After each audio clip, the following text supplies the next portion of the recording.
అందరికీ నమస్తే అండి. మొత్తానికి కొమ్మినేని శ్రీనివాస్ని నాగార్జున యాదవ్ భయపెట్టాడు, మామూలుగా కాదు. అయితే నిన్న ఒక లైవ్ డిబేట్ చేశారు. దానికి నాగార్జున యాదవ్ కానీ తీసుకొచ్చాడు కొమ్మినేని శ్రీనివాస్. ఆడు ఊరుకుంటాడా? ఆడు నోటు దోల కొలిది రేవంత్ రెడ్డి గారిని ఉద్దేశించి రాని మాటలు అనేసాడు. వాడు వీడు జొమాటో బాయ్, వాడికి అది చదవడం రాదు ఇది చదవడం రాదని చెప్పేసి అని. అప్పటికే కేసీఆర్ ముఖం మాడిపోయింది. ఏం అర్థం కల 2 నిమిషాలు పిచ్చోళ్ళు అలా ఇటు ఇప్పుడు ఎవరి గురించి మాట్లాడుతున్నావు నాగార్జున అని చెప్పేసి అని. సరే అది అయిపోయింది, వీడియో వైరల్ అయింది.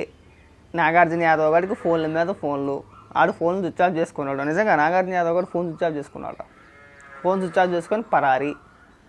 కొమ్మినేని శ్రీనివాస్ కూడా పడింది. దెబ్బకి భయపడి ఆ వీడియో, ఆ లైవ్ డిబేట్ ఏదైతే ఉందో దాన్ని కూడా డిలీట్ చేశారు.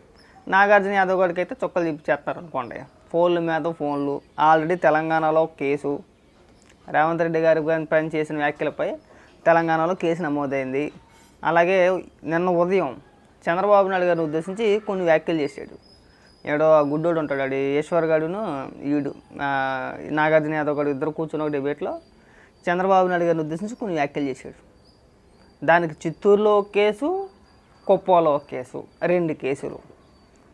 ఈ 2-3 రోజుల్లో అడిగి బ్యాన్ మోగిపోద్ది. ఆ సినిమా అర్థమైపోయింది. అడిగి అర్థమైపోయి ఫోన్ స్విచ్ ఆఫ్ చేసుకొని పరారీలో ఉన్నట్టు మనకు సమాచారం. ఒకసారి ఇక్కడే మీ ముందు ఒకసారి చేసి చూపిస్తాను నాగార్జున యాదవ్ గారికి.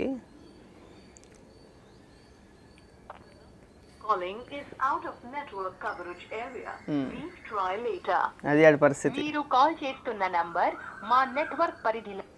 ఒక 15 రోజుల దాకా నెట్వర్క్ పరిధిలోకి రాదు. అది మా నాగార్జున అమ్మగాడు ఒక 15 రోజుల వరకు కూడా నెట్వర్క్ పరిధిలోకి రాడు. మరి ఎందుకురా అంత భయం, అంత పిరుకోడు, పెద్ద పెద్ద మాటలు, అంత పెద్ద పెద్ద ముదర మాటలు మనం ఎందుకు మాట్లాడాలా? ఫోన్ స్విచ్ ఆఫ్ ఎందుకు చేసుకోవాలా? ఎందుకు పారిపోవాలా? ఎందుకు పారిపోవాలి చెప్పు? ఆఖరికి పాపం కొమ్మినేని శ్రీనివాస్ అంటానే ఉన్నాడు, బాబు నీకు పుణ్యం ఉంటుందిరా, నన్ను అలా మాట్లాడక బాబు, నువ్వు అలా మాట్లాడితే మనం మూసేస్తారు ఇక్కడ, నీకు దండం పెడతాను రా బాబు అంటే, ఆహా లేదు నేను ఇలాగే మాట్లాడతాను, నేను వ్యక్తిగతంగా నేను ఇలాగే మాట్లాడతాను అన్నావు. నీతో పాటు కొమ్మినేని కూడా అంటించేసావు. నీ ఫోన్ స్విచ్ ఆఫ్ అవుతుందని చెప్పేసి కొమ్మినేని శ్రీనివాస్కి ఫోన్ చేస్తున్నారంట. 2-3 సమాధానం చెప్పినట్టున్నాడు. కొమ్మినేని శ్రీనివాస్ వాళ్ళు కూడా అవలా. కొమ్మినేని శ్రీనివాస్ కూడా ఫోన్ స్విచ్ ఆఫ్ చేసుకొని ఎందుకు వచ్చింది తనలేపు నాయన అని చెప్పేసి ఆ లైవ్ యాక్ని డిలీట్ చేసాడు. ఎందుకు వాగాలి, ఎందుకు డిలీట్ చేసుకోవాలి? నేను నిన్నే చెప్పానా, నిన్న రాత్రి కూడా చెప్పా, దొరికితే నేను చెక్కేస్తారు అబ్బాయి అక్కాయిగే. చాలా పెద్ద పెద్ద మాటలు మాట్లాడావు నువ్వు కానీ కనబడ్డావంటే ఏపీలో ఒకటి ఉండదు. ఆల్రెడీ తెలంగాణ కాంగ్రెస్ కార్యకర్తల వరకు వెళ్ళిపోయింది, నీ నెంబర్ వెళ్ళిపోయింది, నీ వీడియో కూడా వెళ్ళింది,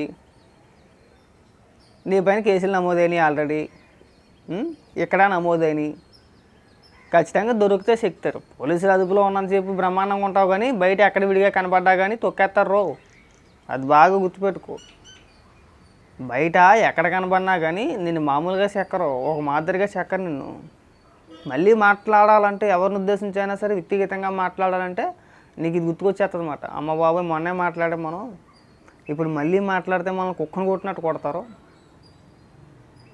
చేపలం నీకు ఇవాళ రేపట్లో ఖచ్చితంగా మోత మోగిపోద్ది, నిన్ను చెక్కుతారు ఖచ్చితంగా. ఆ వీడియోలు బయటకు వస్తాయి కదా అని వెయిటింగ్ మాట.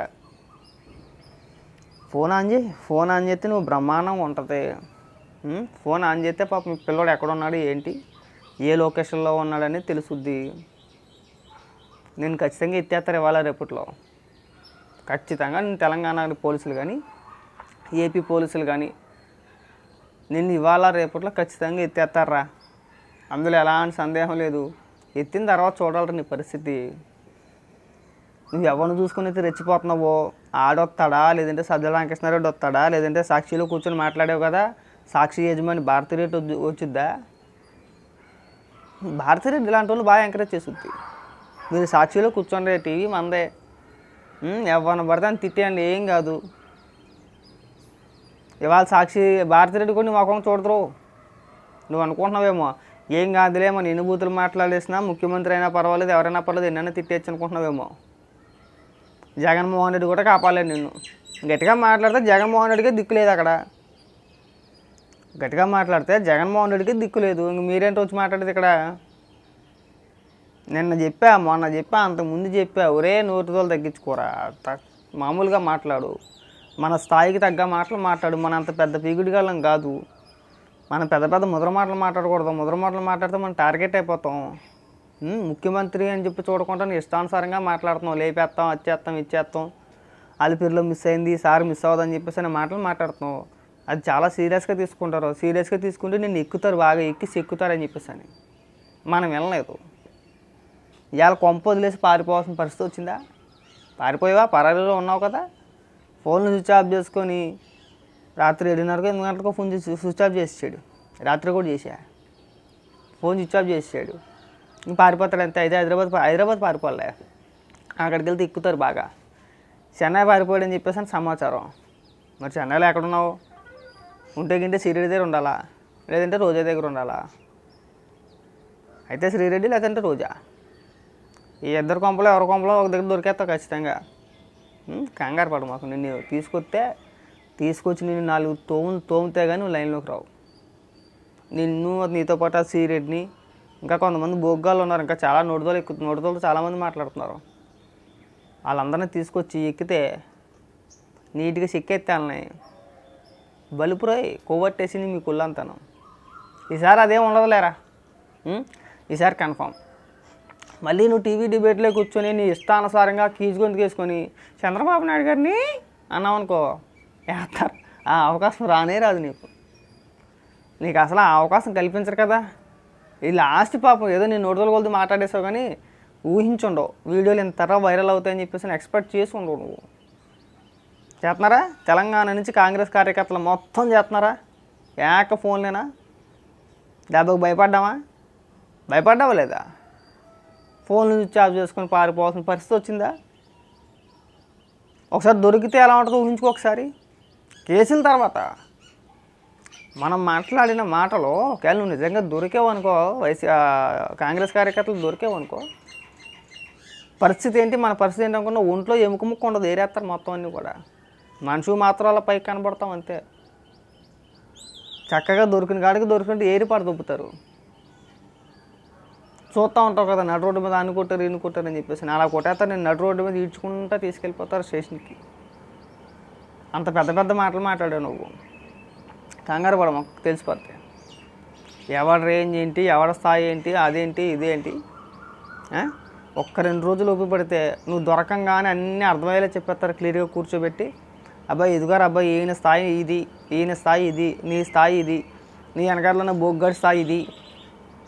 స్థాయిలు కావాలా మనకి? స్థాయిలు ఆగి చెప్తారు. నువ్వు దొరకగానే చెప్పేస్తారు ఎవరి స్థాయి ఏంటి అనేది. నీకు ఒక్క 2 రోజుల్లో తెలిసిపోతాయి. నీ స్థాయి ఏంటి, వాడి స్థాయి ఏంటి, ఈడి స్థాయి ఏంటి అన్నీ తెలిసిపోతాయి. దొరికిన రోజున తురుముతారు అన్నమాట. బాలకృష్ణ నిర్మల డైలాగ్ ఉంది కదా, ఖచ్చితంగా నీ కోసం గట్టిగానే గాలెత్తున్నారు అబ్బాయి, ముందు జాగ్రత్తగా చెప్తున్నాను, ఎందుకన్నా మంచి జాగ్రత్తగా ఉండు. 2 రాష్ట్రాల పోలీసులు నీ కోసం గాలెత్తున్నారు. దొరికిన కాడికి తురుముతారు, దొరికితే ఖచ్చితంగా తురుముతారు. నీ ఒంట్లో ఉన్న కొవ్వు మొత్తం చెక్కి తీసి పడదొప్పుతారు. ఇది బాగా గుర్తుపెట్టుకోరా నాగార్జున. ఫ్యూచర్లో ఎప్పుడైనా పనికొస్తుంది నీకు.